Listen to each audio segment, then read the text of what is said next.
Avant d'être construit en réel, le Grand Paris Express est conçu en virtuel grâce à de multiples maquettes numériques. L'ensemble des ouvrages et des équipements du Grand Paris Express dispose ainsi de ses propres maquettes numériques, également appelées modélisation ou modèles.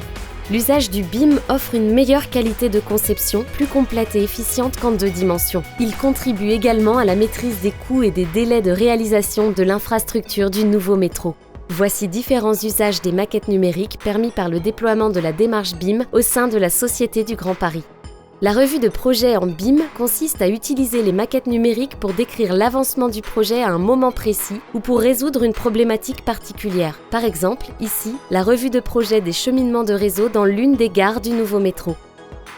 La synthèse en BIM est un usage incontournable. Elle contribue au bon agencement spatial des ouvrages et à la coordination interdisciplinaire entre les différents acteurs. Cette méthode de synthèse repose sur l'échange de maquettes et de fichiers d'annotation géolocalisés. Elle facilite la résolution des incohérences géométriques et d'implantation. La collaboration engendrée permet d'anticiper et de résoudre les aléas techniques.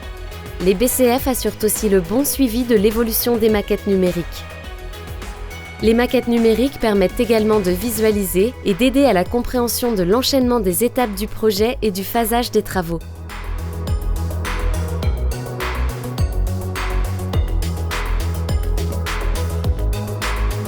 Les maquettes sont utilisées pour générer les plans des ouvrages.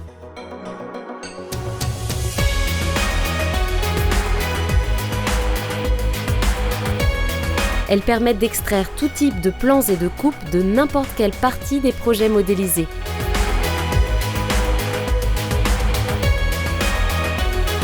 Les maquettes sont aussi un support pour la prise de mesure. Elles facilitent l'extraction de métrés, d'informations relatives aux quantités de produits ou de matériaux utilisés pour avoir une meilleure visibilité et parfaire les estimations.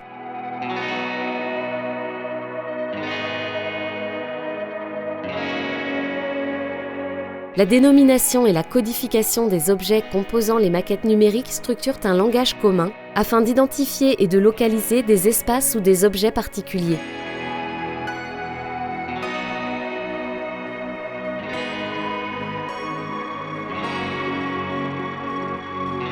Les maquettes peuvent également être utilisées pour différents supports de communication, comme les films en 3D, les maquettes en temps réel et autres applications en réalité augmentée.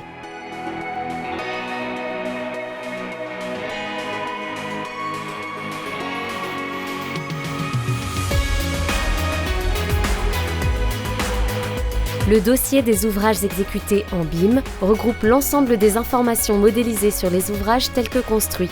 Il inclut également les données nécessaires au recalage des géométries et implantations réellement exécutées. Il reflète aussi de manière plus fiable et plus juste les ouvrages livrés puis réceptionnés par le maître d'ouvrage. Au final, les maquettes numériques de la démarche BIM viennent appuyer la gestion de projet. Elles augmentent la qualité et la cohérence des livrables. Elles facilitent la compréhension des solutions proposées et améliorent la maîtrise des risques. Enfin, elles renforcent la coordination entre les acteurs et aident à la prise de décision.